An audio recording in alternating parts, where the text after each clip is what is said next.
Alors déjà, naos, c'est un mot grec qui désigne une chapelle divine, c'est la chambre du dieu. Et effectivement, c'est bien ça.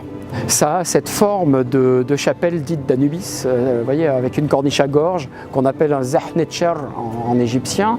C'est en bois doré, donc plaqué d'une feuille d'or, avec des scènes qui ont l'air intimistes sur les parois extérieures, d'une beauté, c'est ravissant, c'est extraordinaire, et on a l'impression d'assister à la vie quotidienne du roi et de la reine, alors qu'en réalité, on a réellement des scènes liturgiques très particulières et même des représentations de divinités face à face.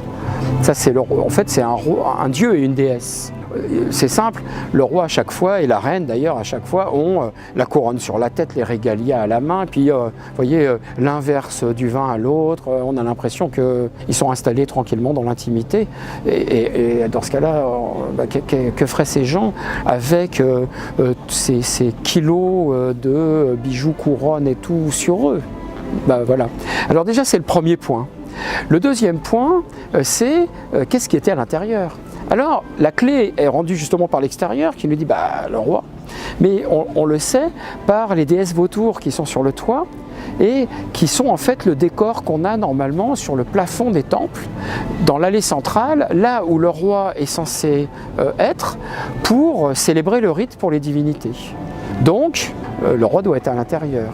Et puis, à l'intérieur, on a un socle et une plaque dorsale de statue avec la titulature du roi. Donc il y avait une statue du roi. Sauf qu'il n'y a pas de statue du roi. Mais on a les empreintes de pied du roi sur le socle. Ce qui a fait dire, depuis Carter aux égyptologues, la statue qui était dedans a dû être volée. Mais une statue, ça tient avec un tenon. Normalement, c'est collé. Et là, il n'y a pas de tenon, il y a des empreintes de pied. Et en réalité, il est toujours là. Il est là, il n'est jamais parti, il est dans la vitrine. Il est invisible. Mais il est là, c'est le vrai roi qui est à l'intérieur, son être, si vous voulez. Et vous voyez comme l'homme invisible qui laisse des traces sur le sable, voilà, c'est exactement ça. La divinité est à l'intérieur.